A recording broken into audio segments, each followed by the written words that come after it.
Bueno, primero disculpar al señor Gian Pietro Sanori, que no ha podido asistir por un problema de salud grave.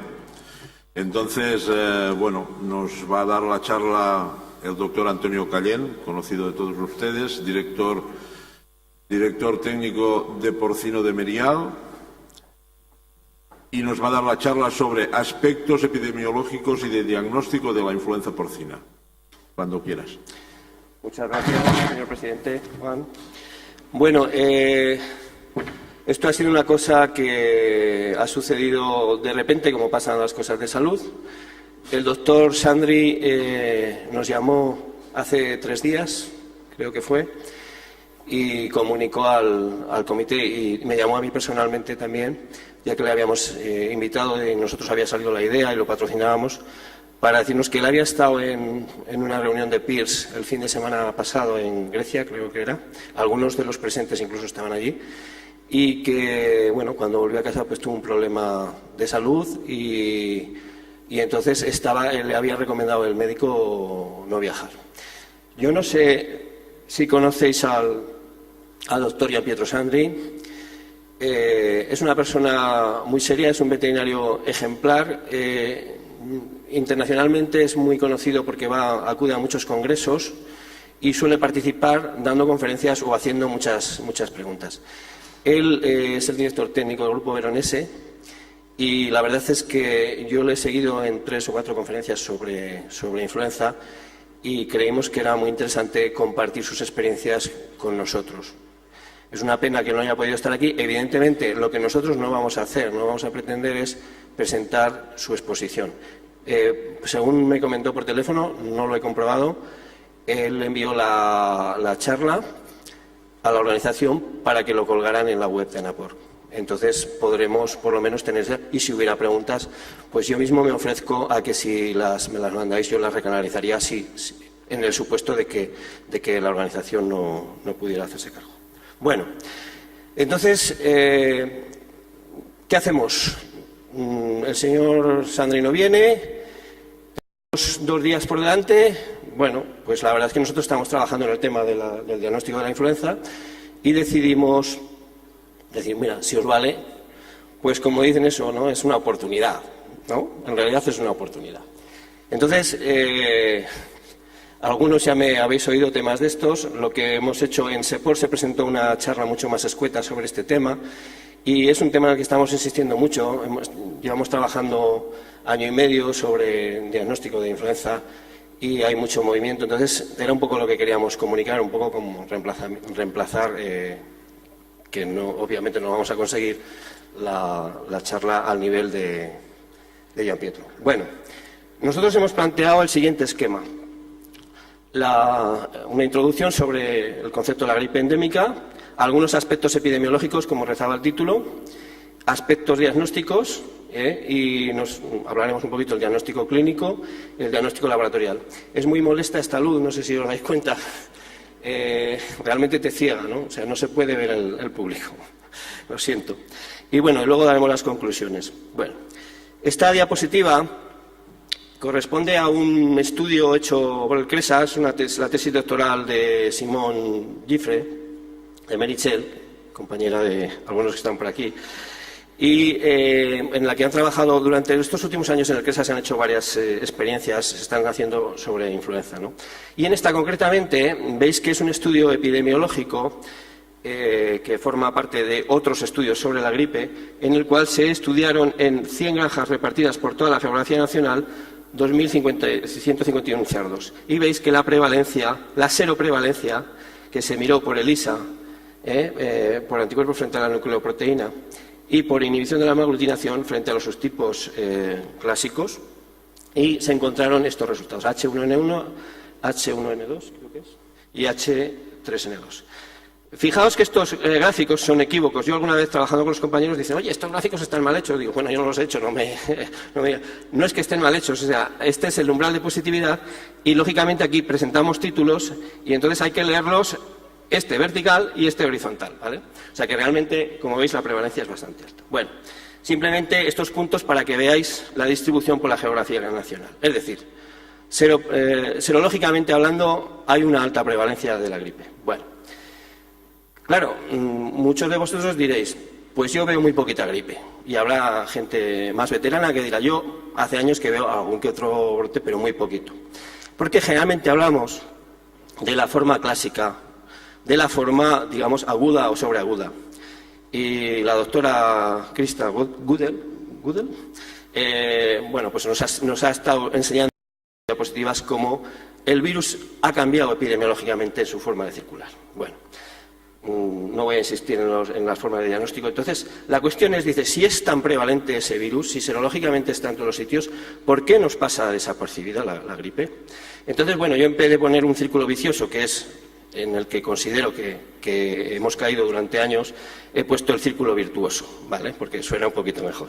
Bueno, pero en definitiva lo que se trata es que, como es una forma endémica y además muchas veces no manifiesta clínica, la doctora Krista nos ha dicho cómo el virus de la influenza potencia otros procesos. También se aprovecha de circunstancias de baja de defensas, de cambios, de cambios atmosféricos o incluso de situaciones de estrés, ¿no? Entonces, ahí es cuando lo vemos. Pero claro, si no estamos pensando que el virus de la gripe está ahí y es una forma diferente, pues no lo vemos. Entonces, resulta que es que no lo sabemos diagnosticar, y hay que decirlo así y que no nos dé vergüenza. Y como no la reconocemos, tampoco la buscamos. Entonces, por consiguiente, también ya analizar su impacto económico es todavía más complicado. Bueno. Entonces, yo quería revisar unos aspectos epidemiológicos que creo que son de interés para comprender todo esto. Y aquí he cogido y os he planteado un esquema de una granja, esto lo tenía de un caso clínico, y bueno, ¿y el virus dónde está? He quitado lo que había antes, digo, ¿el virus dónde está de las fases que tenemos? ¿Dónde está y cómo se mueve?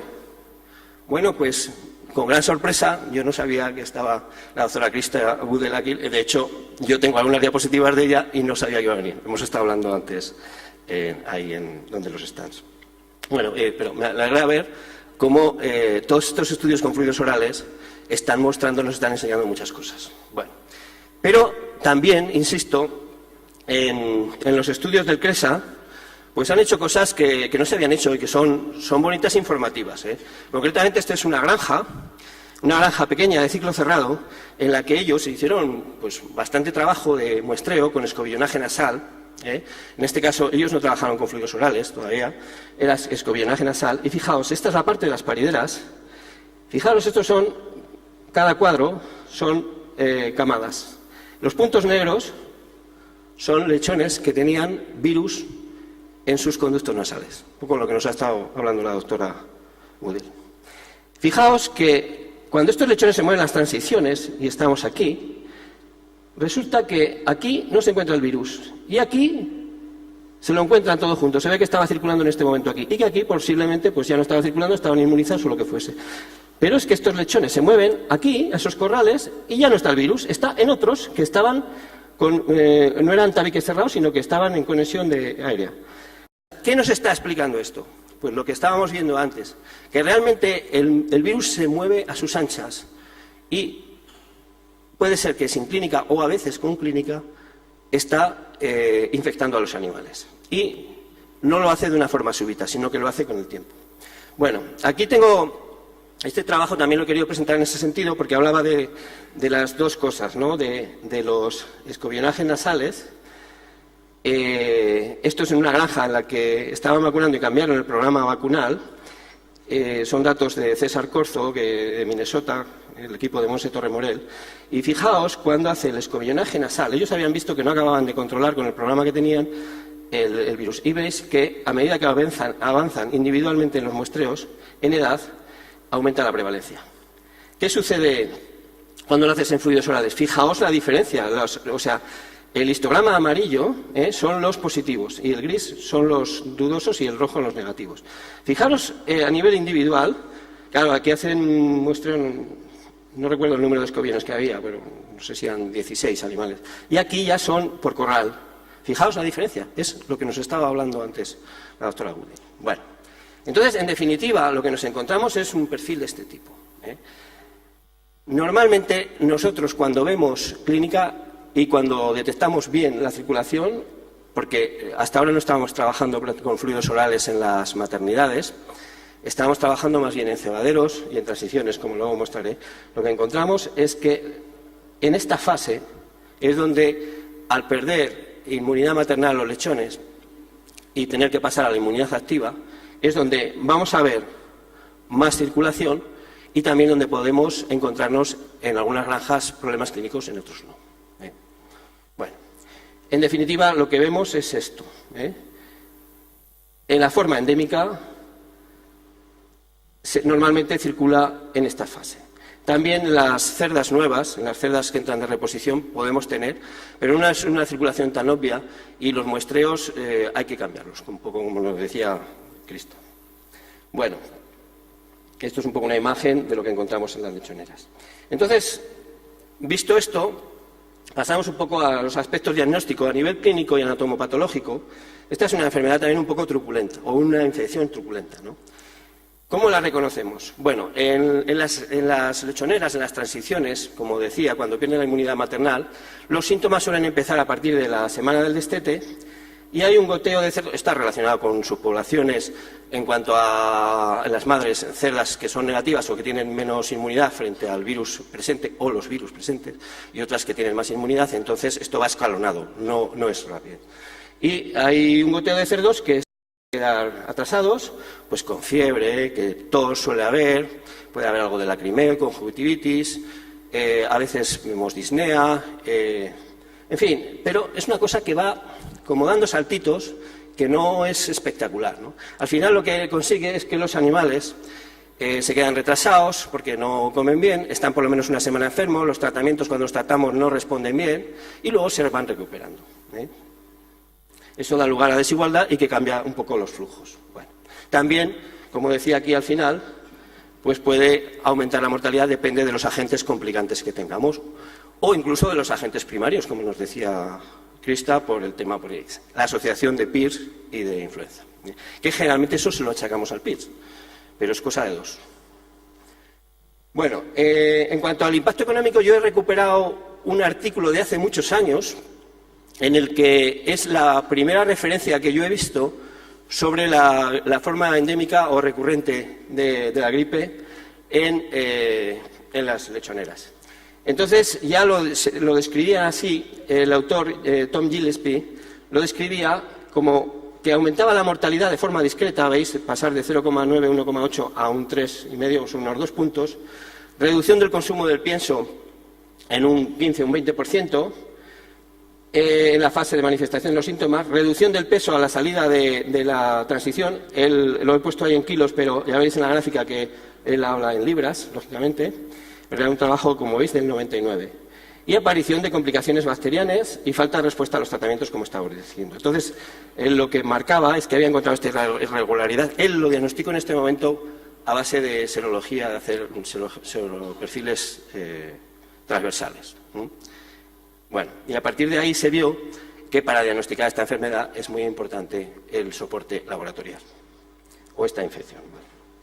Bueno, porque esta es otra, o sea, cuando tenemos animales con clínica, tampoco es fácil reconocerlo. Esta diapositiva, que la habréis visto algunas veces, que yo la tomé prestada de Marina Sibila, bueno, este pulmón de la izquierda pertenece, esta fue una infección experimental que hicieron en Estados Unidos, y esto es una infección experimental que hicieron en el CRESA. Bueno, pues estos que tienen cierto parecido, y diríamos, bueno, pues micoplasma. Si la hizo Marina Sibila será micoplasma, esta sí, pero esta no. Esto es influenza. ¿Veis? Como hay una neumonía intersticial también, aquí se ven otras lesiones que aquí no se ven. Bueno, eso es influenza y eso es micoplasma. La lesión, ¿veis como el tejido linfoide asociado a los bronquios y bronquiolos, hay una reacción inflamatoria muy fuerte, comprime los bronquios y bronquiolos. Aquí es diferente. Aquí lo que hay es una bronquioneumonitis necrótica, creo que es. No soy muy bueno en lesiones anatomopatológicas. Bueno, las células del epitelio se aplanan y se estiran y tienen que ser recuperadas por otras. Algunas, las que mueren, pasan a la luz del alveolo. ¿Okay? Bueno, se puede diferenciar así, pero hay otros virus que también pueden producir esto. Me lo decía el anatomopatólogo cuando le llevé las muestras. Bueno, Para que veáis un poco como ejemplo de la importancia y de que realmente no es algo que nos estemos inventando nosotros, lo de que el diagnóstico no es fácil. Hace poco salió en la 333, no sé si pone las fechas ahí, creo que fue para el verano, sacaron este pulmón, ya sabéis que hay una sesión en las que preguntan, dice, bueno, ¿cuál es tu diagnóstico? Y aquí decía, micoplasma, circovirus o influenza. Los resultados los podéis leer ahí, los leéis vosotros mejor que yo, micoplasma 43,5%, circovirus casi un 20% e influenza un 36%. Bingo, influenza. Entonces, esta encuesta respondieron 813 personas. No sabemos si eran veterinarios, ganaderos o que fuera, gente del sector. Y bueno, estos datos se los tenemos que agradecer, son gentileza de 333 que nos pasó el número se lo pedimos, el número de encuestados. Es decir, una tercera parte, un poquito más, acertaron. Si son 3 enfermedades, casi lo podríamos atribuir al azar. Bueno. Hemos enseñado algunas lesiones de gripe, unas de infecciones, digamos, experimentales en animales SPF, era el caso que hemos visto de aquel pulmón, y ahora en este caso, pues no es un caso de campo, ¿vale? Bien, pues aquí vemos más lesiones, pero esto ya son lesiones mucho más complicadas. ¿Por qué? ¿Qué pasa en el campo? Que en el campo pues no son animales SPF, sino que hay otro tipo de agentes. Y entonces lo que nos podemos encontrar, pues a veces incluso Glasser. Dicen, no, es un Glasser o un estreptococo y tal. Sí, pero debajo, al principio, está un virus. Entonces, no nos dejemos engañar por las apariencias. Bueno, entonces, como yo decía antes, el diagnóstico de esta enfermedad ya llega un momento que se plantea a nivel laboratorial. Bueno, pues vamos al laboratorio. Aquí cogí una foto de internet muy bonita, no sé dónde es, pero me gustó. ¿Qué es lo que queremos mirar en el laboratorio? Ah, el virus de influenza, bien. ¿Pero qué vamos a mirar del virus de influenza? El antígeno, ¿vale? Vamos a mirar el antígeno. Este virus tan pequeño como otros es muy complejo. Como veis, hay un montón de antígenos que lo componen. Yo no he conseguido aprendérmelos. Por eso cogí esta diapositiva que está muy bien y te lo pone. Pero en definitiva, lo que se trata es decir, cuando yo voy a buscar en el laboratorio, voy a buscar el antígeno, ¿qué es lo que voy a buscar de él? ¿Partes comunes o partes diferenciadas? Entonces aquí ponemos, bueno, busco el genoma con el PCR, la parte conservada del genoma o partes diferenciales específicas. O busco epítopos antigénicos. Busco proteínas con anticuerpos, antígenos. Bueno, esa es la cuestión. Entonces, bueno, este problema ya nos lo dan resuelto la gente del laboratorio. Y dice, bueno, nosotros podemos utilizar pues la PCR, por ejemplo, del gen de la matriz, o podemos utilizar primers para las diversas tipos de maglutininas o neuraminidasas, o bien podemos utilizar el aislamiento en huevo o en embrión de pollo, perdón, o bien en cultivos celulares. Y luego, como han dicho antes, el FluDetect, no sé cómo le ha llamado la doctora Crista, tienen un nombre. FluDetect es el ELISA de captura. Bueno, luego lo vemos en una diapositiva de ella. Bien, en definitiva, tenemos diversos métodos para detectar el virus, su genoma o antígenos, ¿vale? ¿Qué pasa con este virus? Que a nivel individual tiene un ciclo de replicación muy corto. Sí, lo que observábamos clásicamente o lo que observamos en los casos agudos, dice, bueno, en una semana cuando el virus circula rápido porque se dan las circunstancias de que los animales están indemnes y se empieza a excretar, animales que están enfermos se empiezan a excretar cantidades fuertes y están sometidos a situaciones de estrés, entonces, ¿qué sucede? Que pasa muy rápido por la granja. Entonces decimos, bueno, la gripe dura una semana con aspirina y 7 días sin ella, ¿no? Pues más o menos es eso, ¿no? Veis aquí en diversas partes, estos son estudios de Christine van Riet, que es especialista en influenza, como sabéis, en Bélgica. Y fijaos que aquí, por inmunofluorescencia, detecta la fluorescencia en diversas partes. Veis cómo a nivel pulmonar, a nivel de los bronquios, la concentración es mucho más alta. Y esto va a depender, va a evolucionar también con los días de la infección, como vemos aquí. Es decir, si nosotros queremos encontrar el virus, queremos encontrar el antígeno, tenemos que saber dónde está y cuándo está. Bueno. Entonces, luego viene, eso era un poco a nivel individual, pero luego vienen los juegos de azar, los muestreos en granjas, ¿no? ¿Qué queremos muestrear? ¿Individuos o colectivos? Y esto lo ha planteado muy bien también la doctora Budel. Entonces, hay que estar preparados para lo que queremos hacer. Bien, cuando nosotros hacemos un muestreo, generalmente hacemos un muestreo sesgado.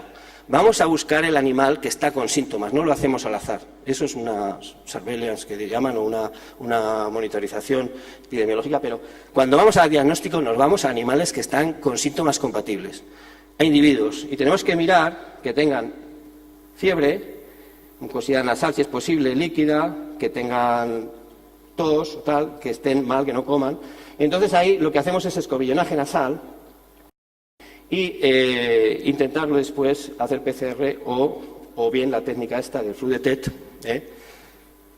que sabéis que nosotros en su día pusimos un kit a disposición vuestra, y lo que vimos con esta técnica es que en principio lo que habíamos leído y las especificaciones del fabricante, que la sensibilidad y la especificidad era muy alta. Bueno, la realidad nos dimos cuenta enseguida que no era así, que la sensibilidad era baja, que la especificidad era muy buena, es decir, falsos positivos no había.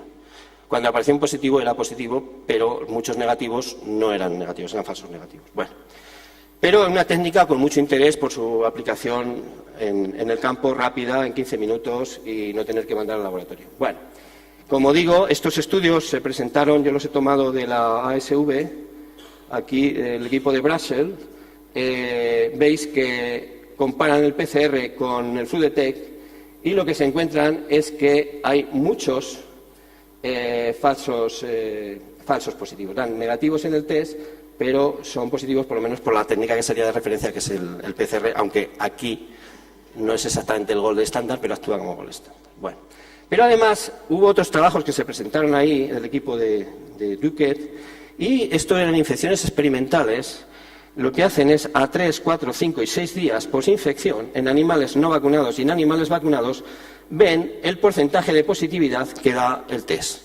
Y veis que en animales no vacunados da un 100% a los 3 días, pero va bajando y a los 6 días es un 16%. Pero cuando hay animales vacunados y los infectamos, a pesar de que el virus está por ahí y se detecta por PCR, pues vemos que la sensibilidad de la técnica baja mucho.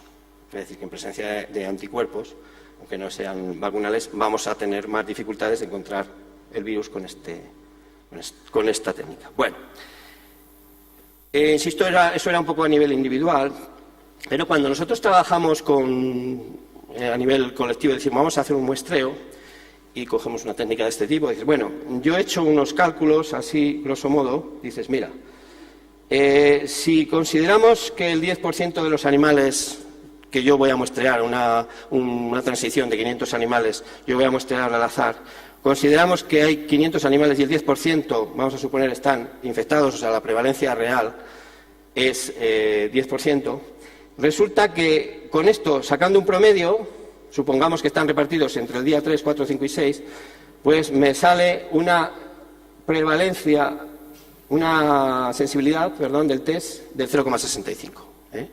Es decir, de ese 10% que están infectados, yo voy a detectar, en el mejor de los casos, un 65% alrededor de. Y supongamos que el 10% de específico, entonces no voy a tener falsos positivos.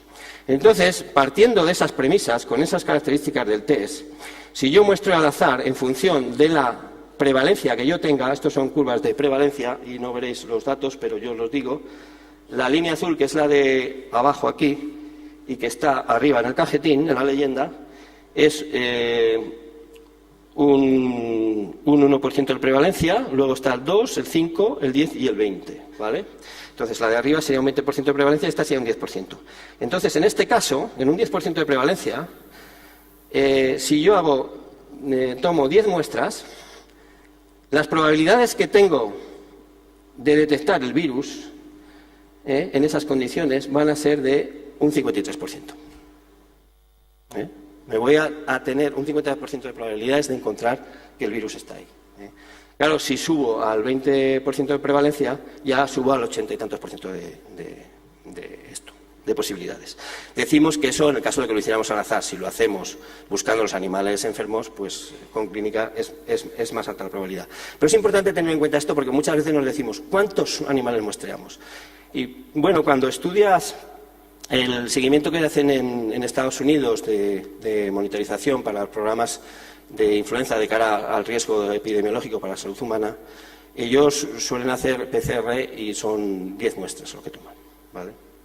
Bueno, estamos en los fluidos orales. La conferencia anterior nos evita decir muchas cosas que se hayan dicho ya, no obstante, quizá no es malo insistir. Precisamente aquí está una parte de lo que habéis visto antes. Yo no sabía que ya venía, pero a raíz de ver las proceedings de la ASV, me gustó mucho el trabajo que habían hecho y busqué en Internet, y como en Internet te lo da todo, pues encontré la tesis doctoral en PDF. Tengo que reconocer que no me la leí entera, que me la tengo que leer porque no he tenido tiempo, pero vi cosas muy interesantes y pensé que sería interesante compartirlas. Bueno, ya nos lo ha dicho ella. En este caso, lo que se presenta, ella ha presentado animales vacunados y no vacunados. En este caso, son animales no vacunados.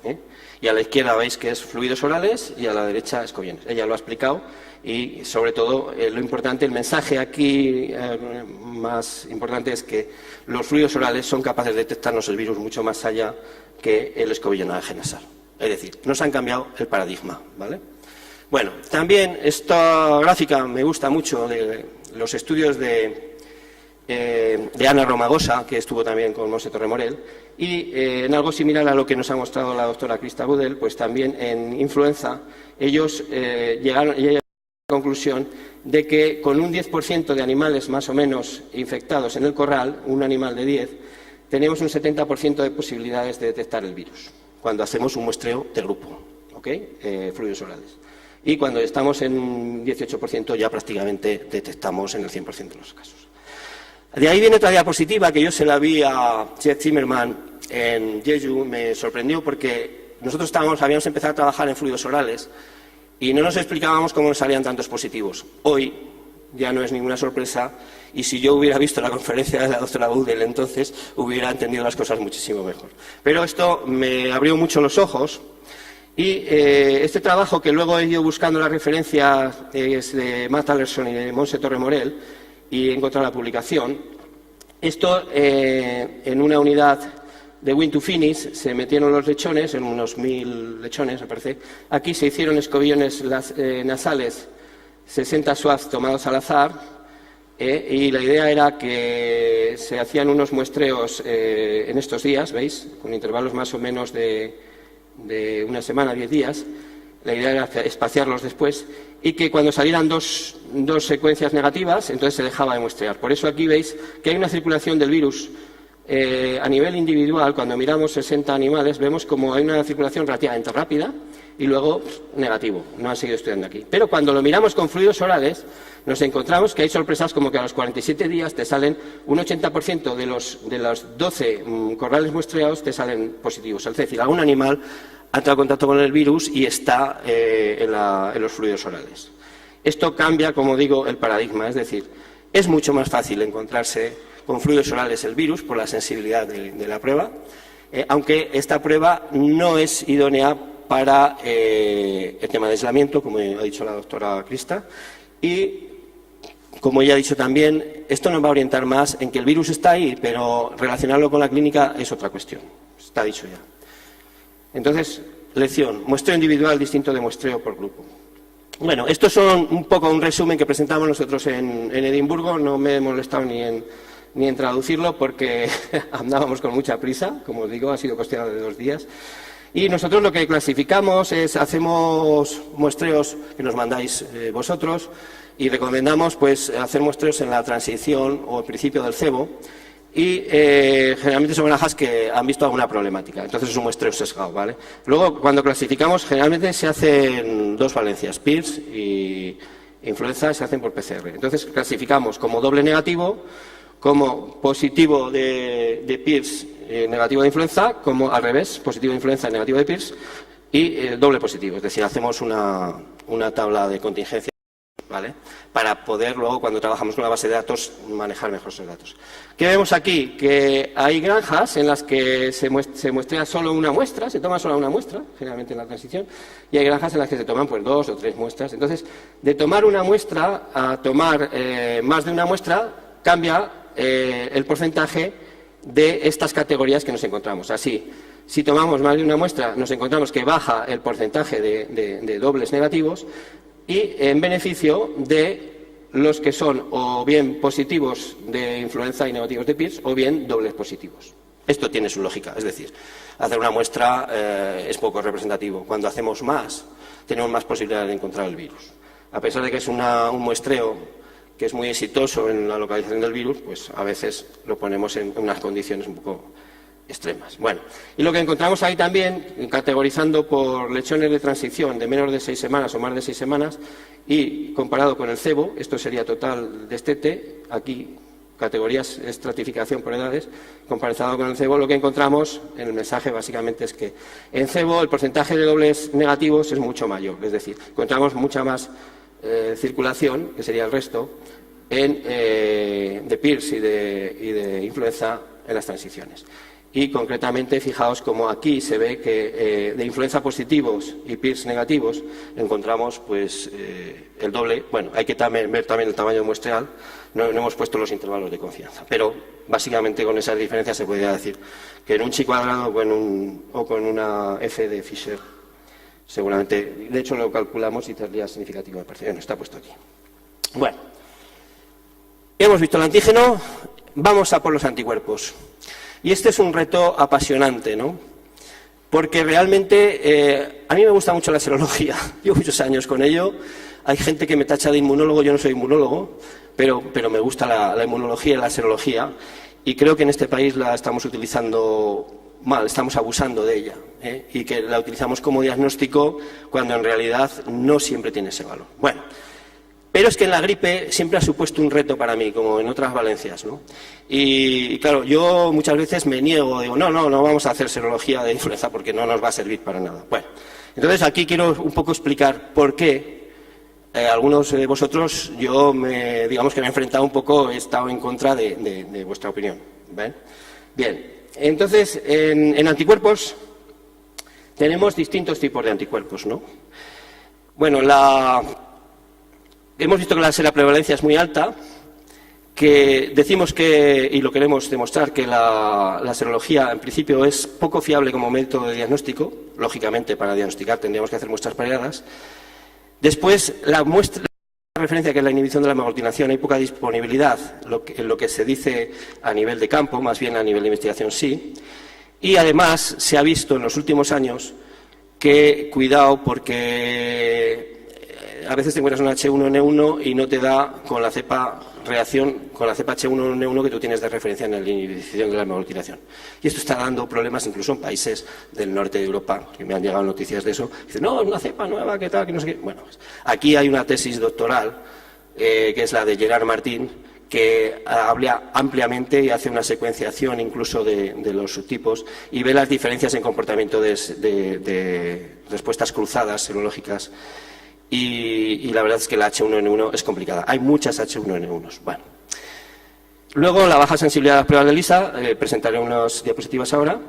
Y lo que sí tiene interés es para estudios epidemiológicos, si lo sabemos utilizar bien, y la IHA como referencia en investigación. Bueno, pero sabiendo las limitaciones. Yo he tomado esta diapositiva de Philippe Barbé, cuya tesis doctoral también está en Internet. Y Philippe Barbé hizo su tesis con Christine Van Riet, hizo bastante de diagnóstico y de serología. O sea que al que le interese, ahí tiene un tajo para leer, 250 páginas en inglés. Bien, inhibición de la hemaglutinación, ¿veis? Compara las distintas técnicas, inhibición de la hemaglutinación, virus neutralización o sobreneutralización, inmunoperoxidasa en monocapa y ELISA. Bueno, ellos en ELISA hay que decir que estudiaron 2 ELISAs, de AIDS precisamente, pero yo lo comentaba con ellos tienen que conocer estos resultados lógicamente, son ELISAs de Estados Unidos, de H1N1 y H3N2, y los utilizaron en Europa en animales bien infectados o bien vacunados, ¿vale? Entonces, bueno, lo que plantean, ya veis ahí la tabla, no me quiero extender, que el ELISA es muy interesante desde el punto de vista de su comodidad o convenience, ¿no? Pero cuidado porque nos salen muchos negativos ahí. Y la inhibición de la hemaglutinación pues es la técnica de referencia, es deseable como un test estándar, pero la sensibilidad, la especificidad tal, pues bueno, tampoco es tan alta. Y sobre todo es muy engorrosa por lo que dicen los que la hacen, yo no la he hecho nunca. Bueno, Simplemente comentar sobre esta técnica, pues lo que hemos dicho, variabilidad entre laboratorios y variabilidad también entre tandas de ensayos y cuidado con los aislados que estamos utilizando. Entonces, la sensibilidad es baja. Y aquí está un poco la tesis de Philippe, explica los estudios y, bueno, las conclusiones un poco a las que llegan son estos, ¿no?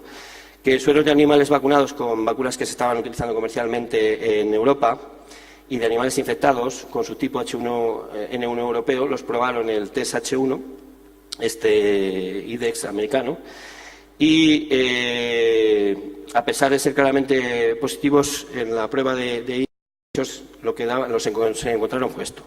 La sensibilidad era del 39% y la especificidad, eso sí, muy alta también, del 99%. Y hicieron algo similar con el H3N2 y se encontraron resultados pues muy similares, 35% y 97%. Es decir, los datos mostraron que los ELISA, que en este caso el que se estudió, suelen fallar a la hora de identificar cerdos infectados con virus influenza europeos o vacunados con vacunas comerciales europeas. Y esos cerdos positivos en ELISA tenían, por lo general, altos títulos de anticuerpos e inhibición de la meglutinación. Bueno, decir que en Estados Unidos ellos también se han encontrado estos problemas porque también tienen mucha variabilidad de subtipos, como sabéis. Y ya lo pusieron en evidencia, está publicado desde hace unos años. O sea que no es solo en europea. Entonces, el siguiente paso es hay un test que es una ELISA de bloqueo para la detección de una proteína común del virus de la influenza que es común para varias especies, que es la nucleoproteína. Entonces, estos test se empezaron a utilizar en la avicultura y llevan unos años que están haciendo trabajos en porcino. Y concretamente el equipo del doctor Zimmerman, hay estudios, bueno, también es Google. Bueno, entonces ella lo puede explicar mejor que yo. Pero bueno, también he visto estudios hechos en China comparando distintos tests y coinciden. Es decir, cuando tú pones el umbral de corte, al ser test de competición o de bloqueo, los resultados positivos son los que salen valores más bajos, si no me equivoco. Y los negativos son estos. Bueno, entonces, muestreando animales que se sabía que eran negativos, 279 y 288 animales que se sabía que eran positivos, lo que se encuentra es esto, ¿veis?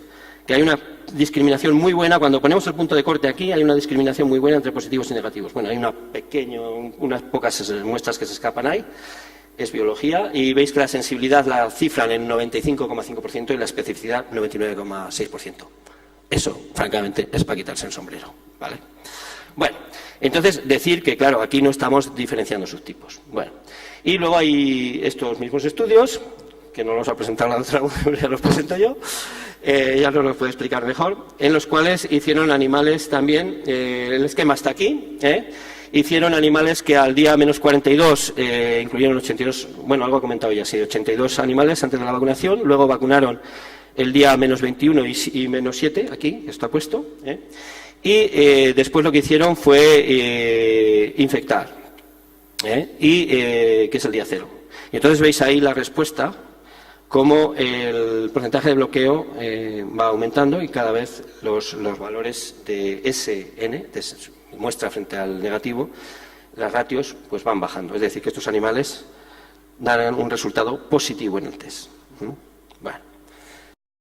En definitiva, yo no quería contar nada más, no sé qué tal ha ido de tiempo, y simplemente como conclusiones que la influenza es una infección altamente prevalente en las explotaciones porcinas, que la forma endémica o recurrente presente en las transiciones es con diferencia lo más frecuente que nos estamos encontrando, que el virus de la influenza porcina presenta peculiaridades que hay que tener muy en cuenta a la hora de su diagnóstico, que para ser más eficaces en el mismo y en su interpretación hay que conocer bien las técnicas de análisis, sus características y tener en cuenta los principios de muestreo y cómo estamos muestreando, y que la disponibilidad de la PCR y las nuevas técnicas de toma de muestras, como los fluidos orales, facilitan su detección, pero hay que saber con lo que estamos trabajando.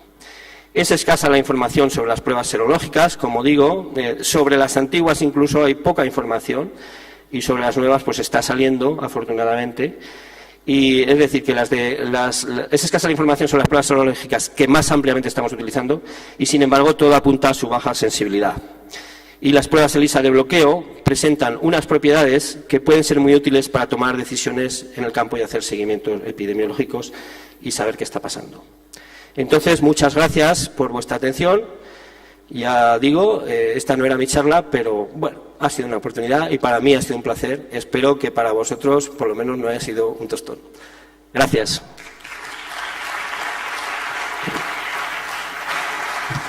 Muchas gracias, Antonio. ¿Preguntas, por favor? La señorita del micro.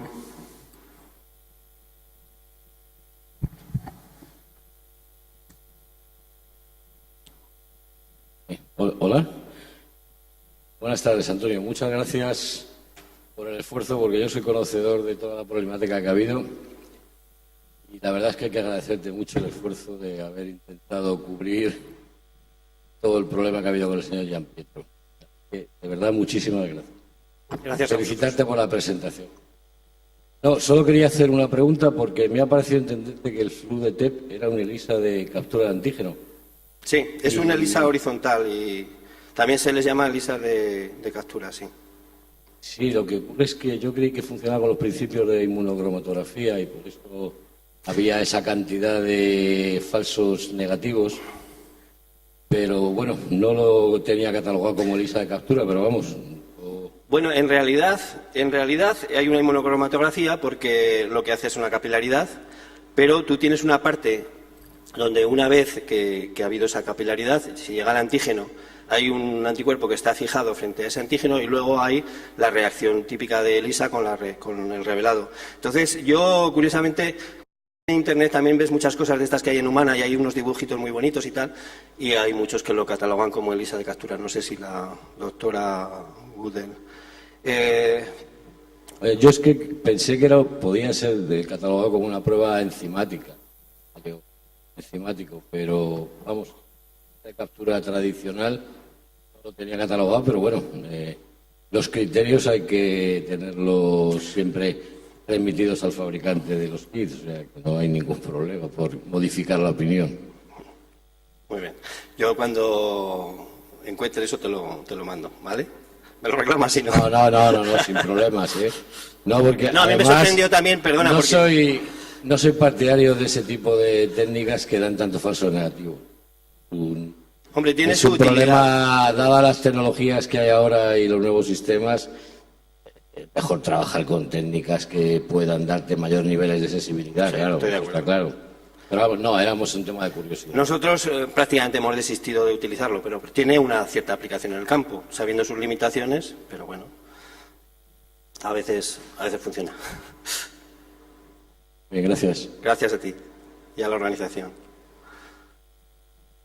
¿Alguna pregunta más? ¿Descansados ya? Antonio, Una pregunta. de las muestras que... Perdón. El micro.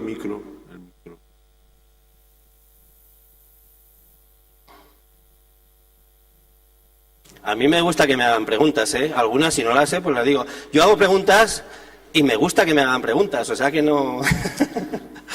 No mientes. A mí no me ha terminado de quedar claro lo del muestreo, el saber cuántos animales muestrear o cuántos corrales para poder tener una confianza en que vamos a detectar un caso positivo. Sí, bueno, evidentemente yo he presentado una diapositiva, es una cosa como muy sencilla para explicar aquí. Sabes que todo esto hay programas informáticos, tú tienes el Ausweb, por ejemplo, el OpenEpi, que lo tienes en Internet, es gratuito, es de Australia. Entonces tú tienes diversos supuestos para trabajar en diagnóstico. Entonces tú lo que metes ahí, los inputs, metes pues la sensibilidad y la especificidad de tu prueba, metes la prevalencia esperada, metes una serie de parámetros los que tienes y tienes diversos software o opciones para calcular eso. Entonces yo he hecho un supuesto y ese supuesto, lo que pasa es esto, yo hice un resumen. Esta charla ha sido una ampliación con otros datos que teníamos de la que di en SEPOR. Lo que pasa es que en SEPOR tenía 15 minutos y aquí tenía 45 minutos, ¿no? Aquí estaba en el cielo. Entonces ahí se explica, y si quieres ya te lo pasaré, un poco el principio de todo eso. Entonces dices, mira, la prevalencia es un 10%, poner, o un 20%, me da igual. Y dices, y yo con mi test tengo un 60% de sensibilidad. Entonces, 0,6 por 20, pues me sale un 12% que puedo detectar yo, ¿vale? Entonces, es decir, que hay un 88% ¿Que van a ser negativos? Porque esto es binomial, o sea, 100 menos 12 son 88. Me parece que he hecho la cuenta bien, sí. Y entonces, si tú, en una población en la que tienes un 88% de negativos, empiezas a muestrear, la probabilidad de que encuentres negativos es 1 menos la sensibilidad multiplicado elevado a n. Entonces, cada vez que multiplicas cuanto más se parece a 1, se mantiene, pero cuando es menor de 1, a medida que lo elevas a la potencia va bajando, que es la gráfica que se presentaba ahí. Entonces te presentan en diversos escenarios de prevalencia, tú dices, yo con estos datos, ¿cuántos animales tengo que muestrear para tener un cierto % de confianza? Y lo calculas, y ya está. No sé si te ha ayudado o no. Si quieres lo vemos aparte porque creo que no es el escenario. No, sí. Es que yo trabajo en un laboratorio, entonces sí que conozco Yo también. esto, laboratorio de diagnóstico. Entonces sí que conozco todos estos test estadísticos, pero claro, el problema es cuando te llama el veterinario y te dice ¿cuántas cuerdas cuelgo? ¿Sabes? Ese es el problema, Bueno, cuando no es un... Eso es mayor problema porque ahí estamos hablando de muestreos de colectivos, no de individuos. Y la doctora Ude nos ha presentado esa gráfica, con lo cual, y yo también he presentado la gráfica de Romagosa, es que la estadística de muestreo individual no tiene nada que ver con la de colectivo. De hecho, los estadísticos están generando algoritmos para eso, porque no estábamos preparados para eso. Es que tú estás haciendo pools de 10 o de 20 animales, entonces no tiene nada que ver. Entonces nosotros ahí, ¿qué hacemos? Intuitivo.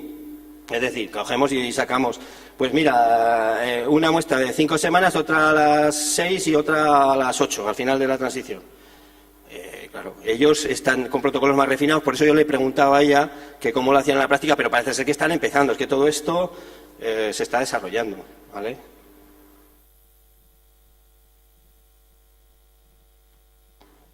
Gracias por la pregunta.